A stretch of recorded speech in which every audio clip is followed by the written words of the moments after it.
Assalamualaikum warahmatullahi wabarakatuh.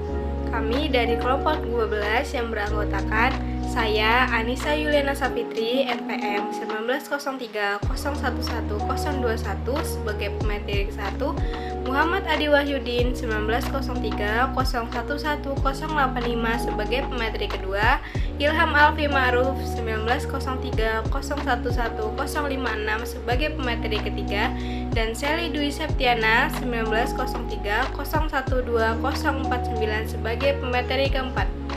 Baik, di sini kami akan membahas materi yang berjudul Aliran-aliran dalam Islam, pokok pikiran dan tokoh-tokohnya pada masa klasik.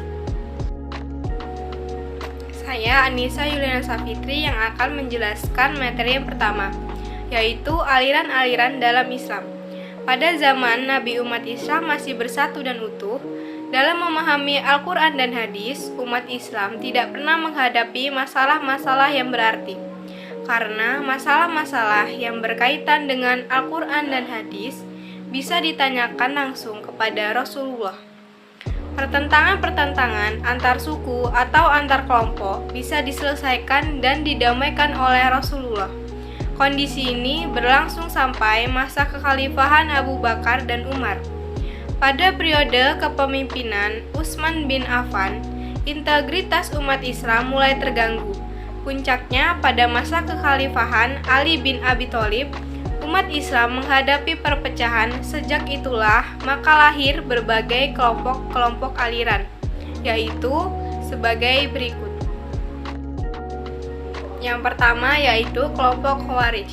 Kelompok ini muncul sebagai reaksi terhadap sikap Khalifah Ali yang menyetujui mengakhiri perang dan menyelesaikan sengketa dengan kelompok Muawiyah dengan cara diplomasi politik. Sebelumnya, kelompok Khawarij ini menjadi bagian dari pasukan Ali. Tetapi karena tidak setuju atas sikap Ali yang menyelesaikan sengketa dengan jalan perundingan dengan Muawiyah, maka kelompok ini keluar dari Ali.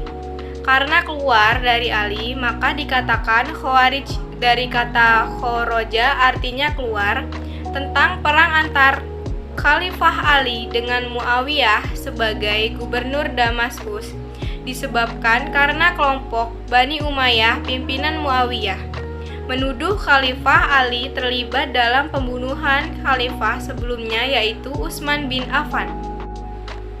Tuduhan itu sulit dibuktikan, tetapi mereka melihat bahwa Ali dengan kelihayan dan kewibawaannya tidak sungguh-sungguh dalam mengusut pembunuhan Utsman. Dan sekarang ia tidak cukup sungguh-sungguh pula menemukan dan menghukum para pembunuh itu. Kelompok Khawarij menilai bahwa penyelesaian sengketa dengan diplomasi politik itu bukan cara Islam. Karena itu, semua pihak yang terlibat dalam perundingan politik dinyatakan kafir sebagaimana disebutkan di Quran Surat Al-Ma'idah ayat 44. Yang berbunyi, barang siapa yang tidak memutuskan perkara menurut apa yang diturunkan Allah, maka mereka itu adalah orang-orang yang kafir. Dengan demikian, Ali bin Abu Thalib, Muawiyah bin Abu Sofyan, Abu Musa al-Asy'ari yang mewakili pihak Ali, dan Amru bin As dari kelompok Muawiyah menurut Khawarij telah menjadi kafir. Dalam pandangan Khawarij, orang yang berdosa besar seperti berzina dan membunuh sudah keluar dari Islam dan wajib dibunuh. Ali terbunuh sedangkan Muawiyah selamat. Meski kelompok Khawarij gagal dalam sosial politik karena kehadirannya selalu dikejar-kejar oleh setiap penguasa Islam, mereka terpecah belah, tetapi hasil pemikirannya banyak berpengaruh dalam sejarah pemikiran Islam. Yang kedua yaitu aliran Qadariyah. Aliran ini diperkenalkan pertama kali oleh Ma'bad al-Juhani. Isi ajaran ini adalah meyakini bahwa manusia memiliki kebebasan dan kemerdekaan dalam menentukan perjalanan hidupnya. Manusia memiliki kebebasan dan kekuatan sendiri untuk mewujudkan perbuatannya baik maupun buruk. Tindakan penguasa yang menindas rakyat dan mengekang pemikiran umat sangat bertentangan dengan Islam, maka harus dipertanggungjawabkan di hadapan umat dan di hadapan Allah kelak. Atas pemikiran Ma'bad al-Juhani yang keras, maka ia harus menerima hukuman mati dari Khalifah Abdul Malik bin Marwan pada tahun 80 Hijriah sampai 699 Masehi. Perjuangan Al-Juhani kemudian dilanjutkan Khailan al-Damashqi oleh Khalifah Hisham bin Malik. Khailan pun akhirnya dihukum mati pada tahun 105 Hijriah sampai 723 Masehi. Dan materi selanjutnya akan dilanjutkan oleh pemateri kedua. Baik, saya akan melanjutkan materi yang ketiga, yaitu aliran Mu'tazilah. Aliran Mu'tazilah lahir kurang lebih pada permulaan abad pertama Hijriah di kota Basrah, Irak, pusat ilmu dan peradaban pada waktu itu. Asal-usul kata Mu'tazilah ada 3 teori yang semuanya berkisar dari kata I'tazala. Yang pertama disebut Mu'tazilah karena Washil bin Abd dan Amr bin Ubaid menjauhkan diri I'tazalah dari pengajian gurunya, yaitu Hasan Basri di Masjid Basrah. Kemudian membentuk pengajian sendiri. Hasan Basri berpendapat bahwa orang yang telah beriman kepada Allah dan Rasul-Nya tetapi dia melakukan dosa besar, maka orang tersebut masih tetap muslim walau muslim yang durhaka. Washil bin Abd tidak sesuai dengan pendapat gurunya, lalu ia keluar dari majelis gurunya dan kemudian mengadakan majelis di suatu pojok dari Masjid Basrah. Oleh karena itu, maka Washil bin Abd dinamai kaum Mu'tazilah karena ia mengasingkan diri dari gurunya. Yang kedua, menurut pendapat lain dikatakan Mu'tazilah karena mereka melepaskan diri dari pendapat ulama atau aliran terdahulu, yaitu mengenai hukum orang Islam yang berbuat dosa besar. Yang ketiga, disebut Mu'tazilah karena pendapat mereka yang mengatakan bahwa pembuat dosa besar berarti menjauhkan diri dari golongan orang mukmin dan juga golongan orang-orang kafir. Jadi, Mu'tazilah adalah sifat dari si pembuat dosa besar yang menjauhkan diri dari orang mukmin dan dari orang kafir.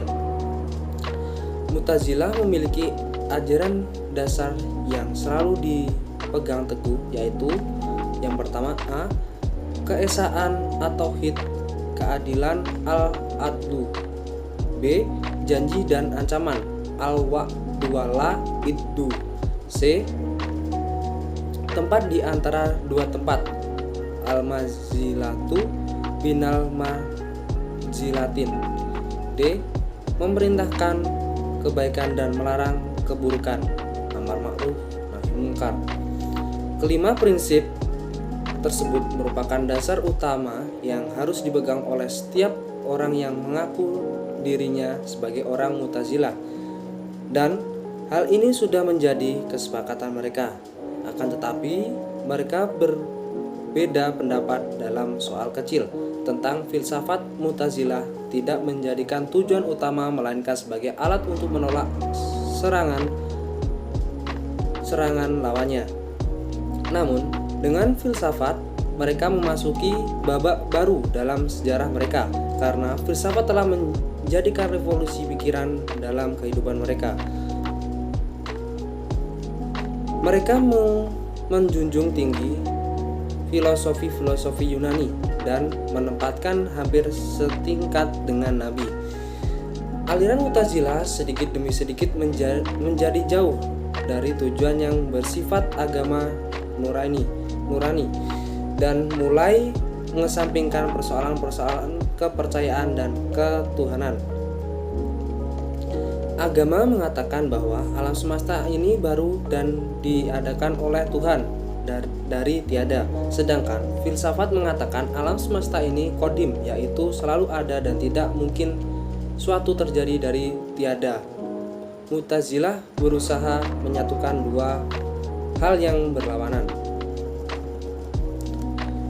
Mu'tazilah berpendapat bahwa gerak-geri ahli surga dan neraka akan berakhir dan menjadi ketenangan yang abadi, di mana ia tidak bisa menggerakkan anggota badan dan tidak bisa meninggalkan tempatnya. Alam ketenangan itulah semua kelezatan bagi ahli surga dan terkumpul semua kepedihan ahli neraka. Dengan kelezatan dan kepedihan tersebut, mereka akan tetap tidak bergerak selama-lamanya bagaikan benda mati. Yang keempat, faham Jabariyah. Jabariyah merupakan faham keterpaksaan manusia. Menurut faham Jabariyah, manusia tidak berdaya dalam menghadapi ketentuan Tuhan dan kehendaknya yang mutlak. Menurut faham Jabariyah, perbuatan manusia diciptakan Tuhan dalam diri manusia. Menurut faham ini, manusia tidak mempunyai kemampuan, daya untuk mewujudkan perbuatannya. Semua sudah diatur oleh Allah Subhanahu wa taala. Faham Jabariyah disukai dan mendapat simpati di kalangan penguasa Bani Umayyah karena bisa menjaga kekuasaannya. Kalau faham ini terus tersebar luas, maka akan menjadikan manusia pasif, tidak berdaya. Manusia akan mengutamakan dirinya pada nasib. Faham Jabariyah dipelopori oleh Al-Jad bin Dirham pada abad ke-8 Masehi dan Jaham bin Sofwan yang wafat tahun 131 Hijriah. Baik, sekian dari saya. Materi selanjutnya akan dilanjutkan oleh rekan saya. Assalamualaikum warahmatullahi wabarakatuh. Baik, saya akan melanjutkan materi selanjutnya, yaitu aliran Salafi.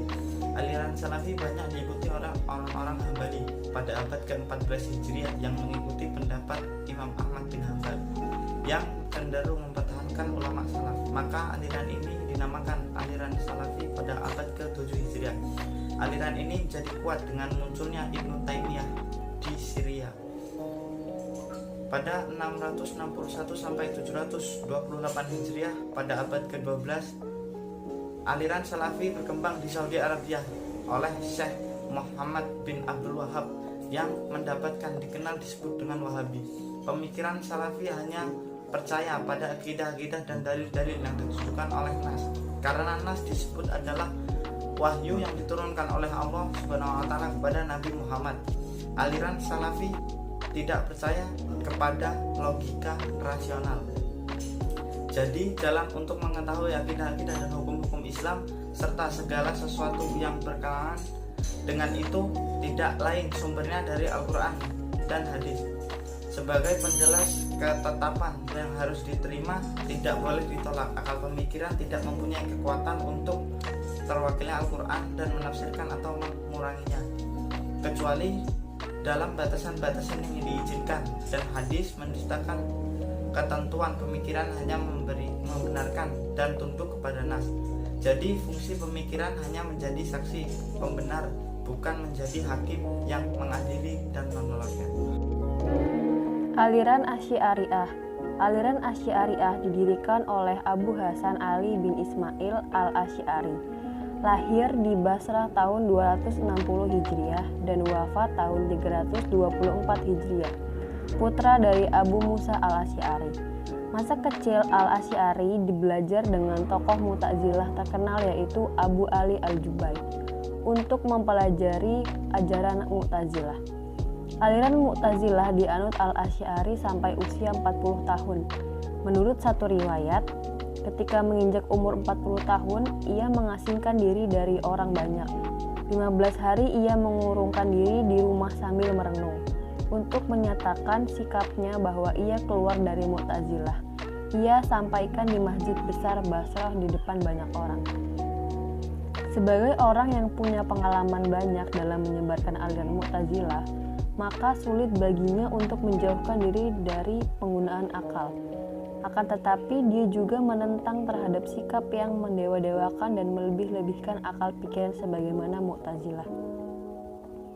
Hampir semua pendapat Asy'ari merupakan jalan tengah dari kelompok-kelompok yang bertentangan, seperti pendapatnya tentang kekuasaan Tuhan dan perbuatan manusia. Menurut Asy'ari, kekuasaan Tuhan adalah mutlak. Tuhan bebas berbuat dan berkehendak. maka tidak ada satupun yang terjadi pada manusia yang di luar kehendak Tuhan dan kekuasaan mutlaknya. Sedangkan terhadap perbuatannya, manusia juga punya andil menentukannya. Inilah jalan tengah antara Qadariyah dan Jabariyah yang diajarkan Asy'ari. Nama Wahabi diambil dari nama pendirinya yaitu Muhammad bin Abdul Wahhab tahun 1115 sampai 1201 Hijriah. Nama ini diberikan oleh lawan-lawannya. Mereka menyebut kelompoknya dengan sebutan golongan muwahhidin. Wahabi menganggap kelompoknya adalah Ahlussunnah yang mengikuti mazhab Imam Ahmad bin Hambal yang ditafsirkan oleh Ibnu Taimiyah.